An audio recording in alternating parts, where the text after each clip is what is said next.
Jumlah kasus positif COVID-19 Kita beralih ke informasi selanjutnya berdasarkan data yang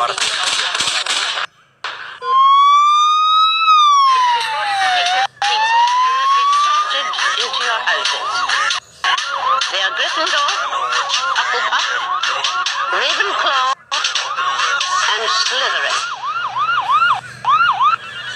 Gryffindor!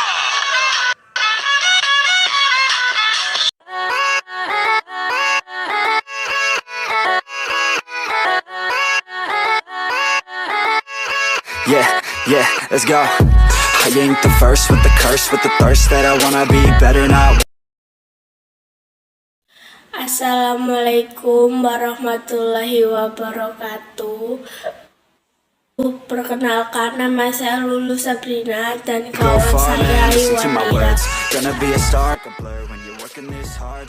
Kami dari kelas 10 ATPH 2. Di sini kami akan mengenalkan protokol kesehatan untuk mencegah virus COVID-19. Sudah lebih dari 1 tahun, dunia dilanda oleh virus yang bernama virus COVID-19. Tepatnya di Indonesia sudah 1,5 juta jiwa terkena virus tersebut. Dan kabar baiknya, 1, juta jiwa telah berhasil pulih dari serangan virus tersebut. Mengalahkan penyebaran virus corona sudah dilakukan berbagai cara oleh seluruh dunia.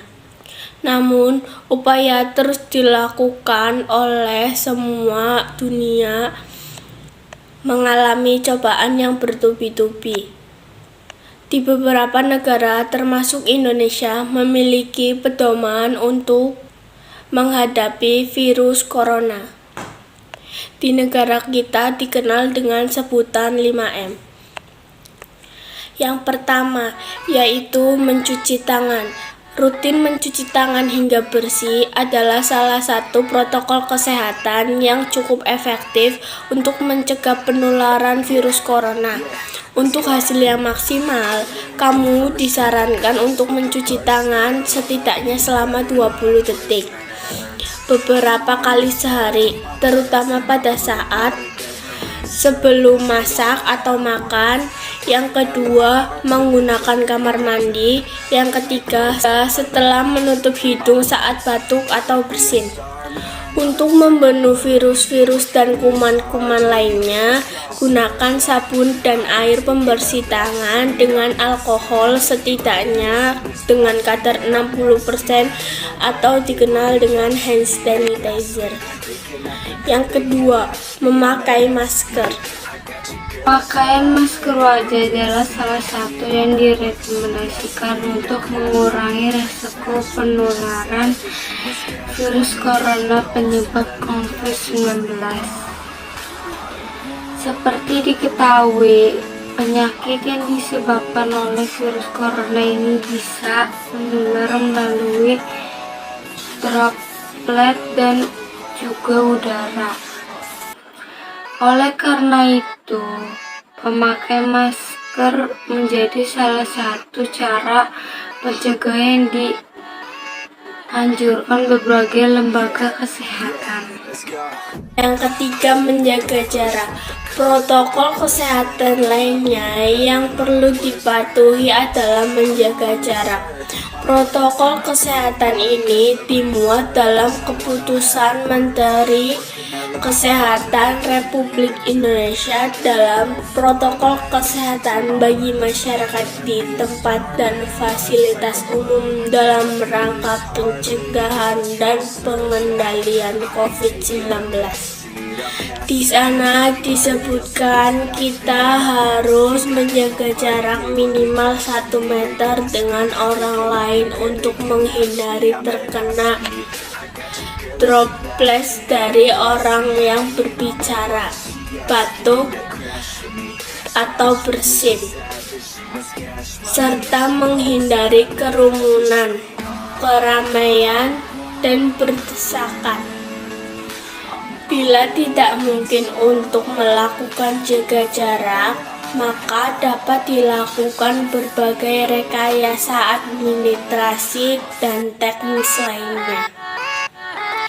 Rekayasa administrasi dapat berupa pembatasan jumlah orang, pengaturan jadwal, dan sebagainya.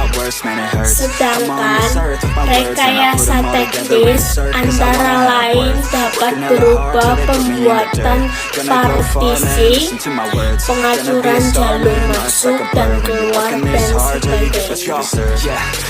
Yang keempat, menjauhi kerumunan. Selagi 3 hal di atas menjauhi kerumunan merupakan protokol kesehatan yang harus dilakukan. Menurut Kementerian Kesehatan Republik Indonesia atau Kemenkes, masyarakat diminta untuk menjauhi kerumunan saat berada di luar rumah. Ingat, semakin banyak dan sering kamu bertemu orang, maka kemungkinan terinfeksi virus corona pun semakin tinggi. Oleh sebab itu, hindari tempat keramaian terutama bila sedang sakit atau berusia di atas 60 tahun, lansia. Menurut riset lansia dan pengidap sakit kronis memiliki resiko yang tinggi terhadap serangan virus corona. Yang kelima, mengurangi mobilitas. Virus penyebab corona bisa berada di mana saja.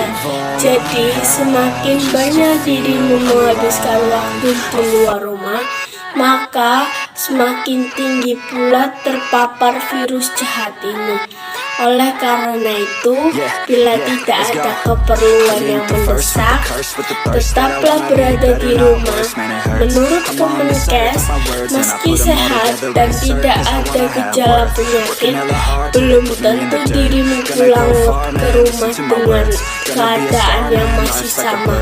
Pasalnya, virus corona dapat menyebar dan menginfeksi seseorang dengan cepat. Dan virus corona juga memiliki gejala-gejala tertentu, antara lain batuk, demam tinggi, pilek, dan sesak napas. Jadi kita harus berhati-hati dalam melawan virus COVID-19 dan tetap mematuhi protokol kesehatan. Karena virus corona tidak dapat saja menyerang orang yang berumur di atas 60 dan punya penyakit yang kronis. Kita juga bisa terpapar virus tersebut jika tidak mematuhi protokol kesehatan dan menjaga kesehatan, terutama pada makanan, jam tidur, kesehatan badan.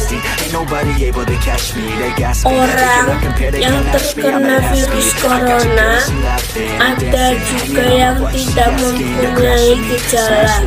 Bila kita habis tes PCR dan hasilnya dinyatakan negatif,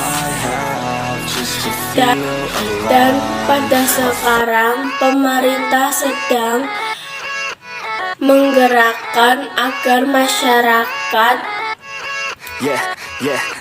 vaksin untuk mencegah virus corona.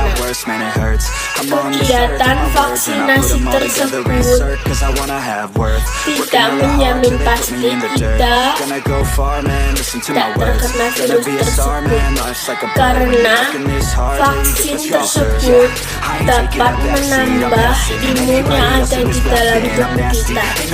Jadi, alasan terkena dan tidak terkena virus corona yaitu tergantung kepada tubuh kita masing-masing. Gini saja yang dapat kami sampaikan, dan ingat pesan kami, tetap menjaga protokol kesehatan. Wassalamualaikum warahmatullahi wabarakatuh.